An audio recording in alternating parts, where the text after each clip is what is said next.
Hello people, how are we today? Here we are, we're about to enter Kep. The road to Kep turns off the one between Kampot and the Vietnamese border at the White Horse Monument. And it's the road between here and Kep Beach, which we're going to finish up at, is one of the most beautifully maintained in all of Cambodia and always has been. Kep is a bit of a playground for the royals and the elites from Phnom Penh. Many of them have weekend homes down here, so things are well maintained and in order. The road is like a Formula One track compared to the one I've just come off, which was dirt. They're doing the road up between Kep and Kampot at the moment and putting in a new bridge, I see, so it looks like it might be dual carriageway in the future, which will be absolutely fantastic. Kep is a magical little town. It's very quiet. It's slowly developing options for things to do.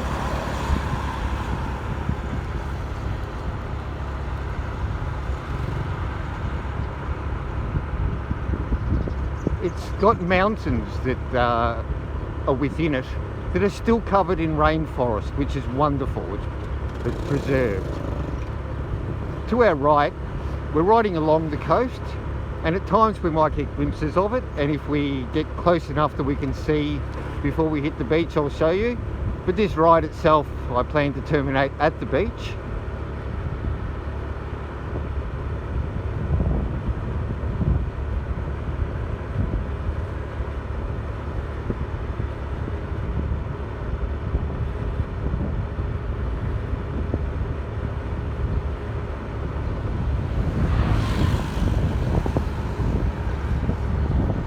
Kep is a sleepy place, except on holidays when it's absolutely chock-a-block.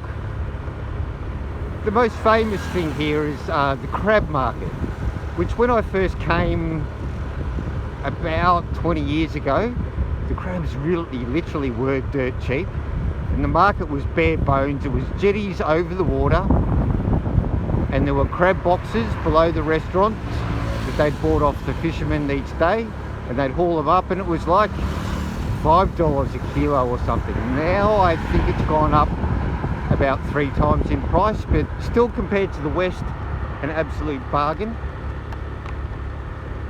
So long as you're handy with opening crabs, which in the past I used to rely on my partner. And there's a glimpse of some of the mountains that surround Kep. Them retaining their forest is a miracle. Much of Cambodia has been logged out, especially the hardwood. There are trees in the mountains that can go to it for $1 million a piece. So with demand like that, a lot of it's gone. People who I know have worked in the really remote mountain parts, so even up there, the good trees, even in the hard to reach access places, the good trees have been pulled out. I'm not too sure how that's developed in the last 5 or so years.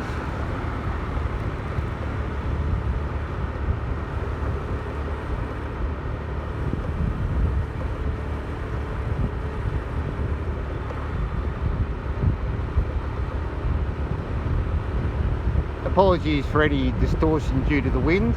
It's not much wind, but probably enough to be able to be picked up, and I hope that doesn't ruin the viewing experience. There you go, 4 people on a motorbike, excellent. Kep is also, for the most part, really clean because it's an elite playground. The cleaning company who have the contract for the whole country and have ever since I've lived here. I'm sure it's a no bid contract, wink wink. Make sure that they look after Kep especially. And those are the types of villas that the elite build down here. Cambodia, you look at the stats, it is a low-income country, but what poverty means is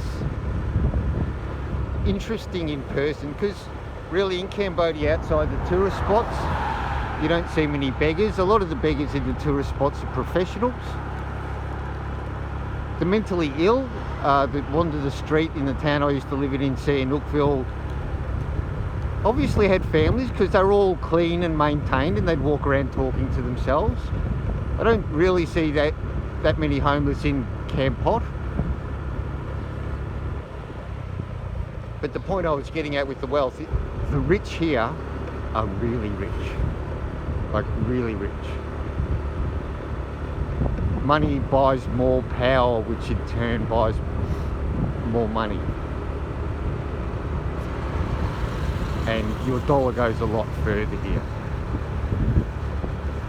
And with all the developments of recent, there's been, people make some incredible fortunes from land. I think it's probably reached its peak. There was a point where Phnom Penh per square metre was higher than Tokyo. Now I don't think you can justify that.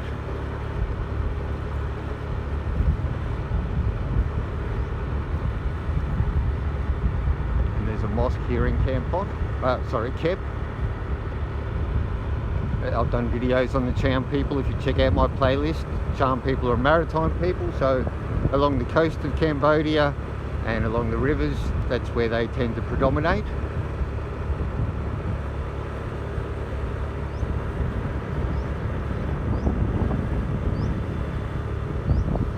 Tall houses are esteemed here, and part of it at least goes back to Cambodia floods in the rainy season traditionally, so people built their house on stilts for that, and also for the ventilation.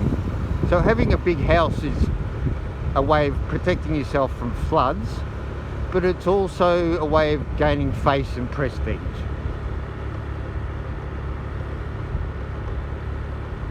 I hope these mountains are showing up. They're just covered in verdant greenery.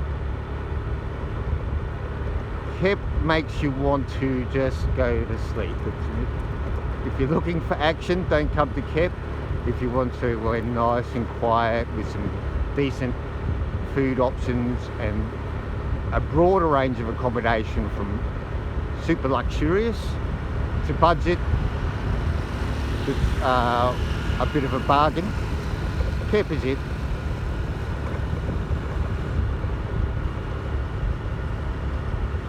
When the road's in good condition, it's approximately half an hour from Camp Pot, and a little bit less, again, the same from the Vietnamese border crossing Hat Dien.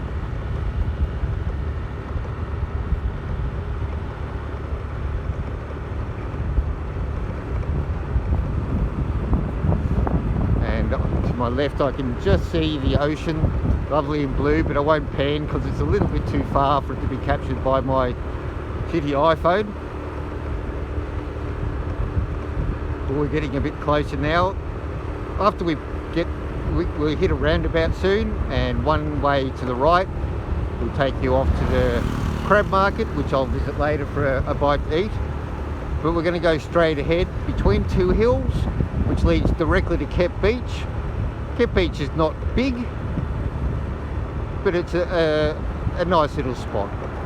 And I'll show you where I usually stay if I'm doing a night or two in Kep, which I haven't done for a while, but I'm hoping to do sometime this month. Kep has an island off it called Koh Tonsay, which translates as Rabbit Island. I haven't been out there for maybe 2 years. You can do a day trip out there, but it also has accommodation options. And I've recently read there are plans to develop it big time. You often hear plans about development, but they don't always come true.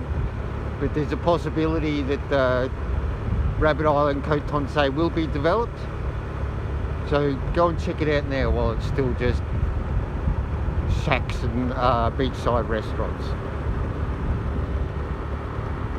Plenty of accommodation options. There's a nice big flash one being built there.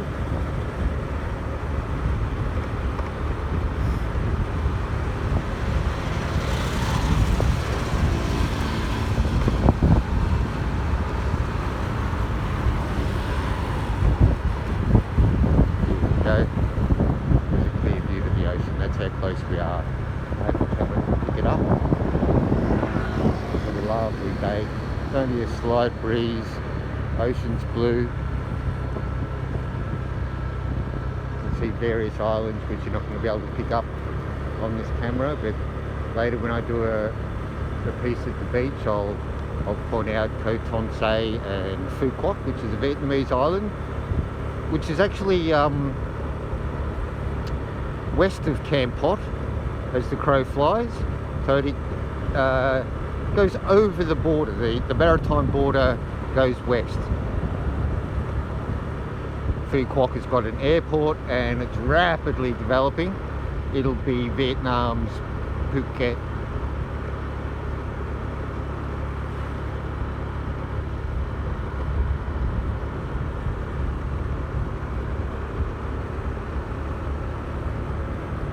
These places are absolute beach frontage, owned by the elites.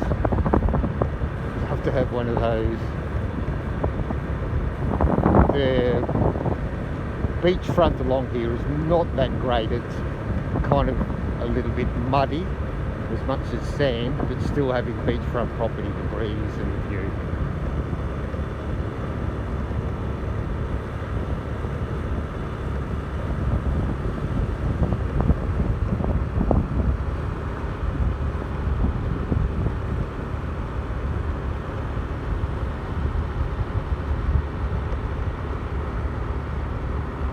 Mayura Resort Hotel. With the name Royal in it would imply to me that Kanai Bang Chat, another resort. The Royal Resort will have owned by a member of the royal family in Cambodia. Kanai Bang Chat, the one back there, is one of the more expensive options. I've heard wonderful reviews about it and other reviews saying it's overpriced. I haven't been there myself. It's a little bit out of my price range, but I'll show you where I usually stay is the beach house. It's $20, closest hotel to the beach. It's got a swimming pool. They're a little bit mediocre on the food, but the rooms and the view are well worth it, and for meals I just go and walk somewhere else.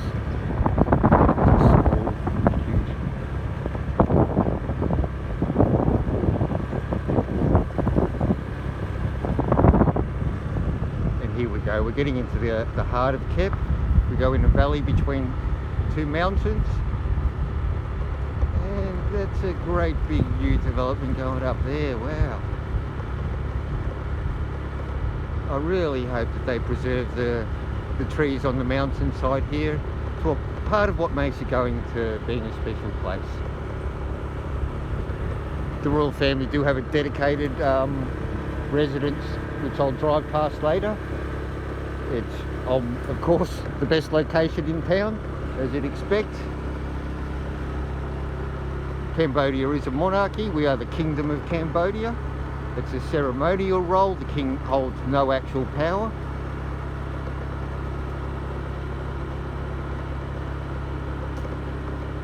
King Sihanouk, when his father Sihanouk, who was one of the great characters of the 20th century, when he sadly passed away, Sihanouk was tapped.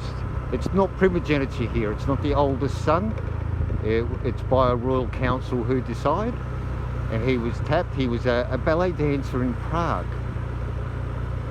and has now been the king for, oh goodness, it'll be 10 years I think since he took the reins.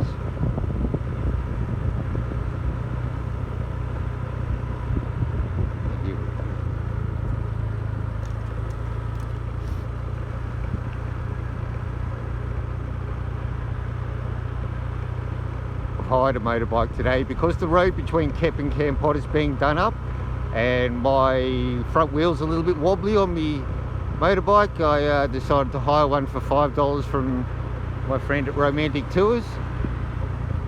Terrible name for a company, but she does good service.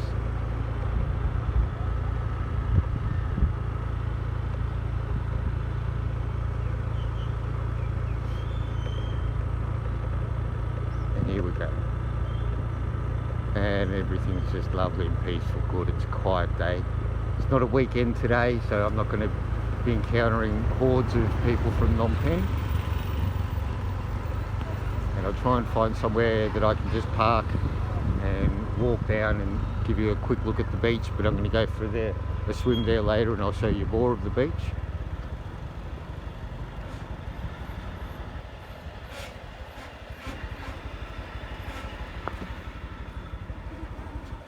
Here we go. As in much of Southeast Asia, on most days I come from southern Australia, there's rarely a day without massive waves that you're fighting. Here, more often than not, everything's dead calm and flat. As you can see, very quiet. Oh, this is all new along here since last time I was down too. We'll have to go and check that out. Things are changing fast in old Kep Town. The beach was originally black, volcanic sand, and they've imported white sand to make it look nice, and it does. There's no real difference physically between black and white sand, but psychologically laying on a golden sand beach makes all the difference. Did I get my key from my motorbike? Yes.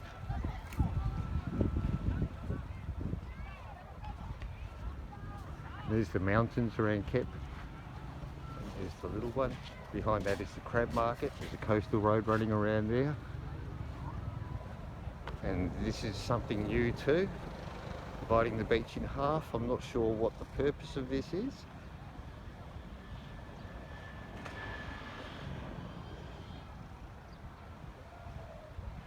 I'll make sure I got my bearings right. That is Koh Tonsei, unless I'm incorrect, Rabbit Island. And if we pan around, I'm not sure if the camera will pick it up, pan around to the west. On the horizon, giant hills. That is Phu Quoc Island, Vietnam.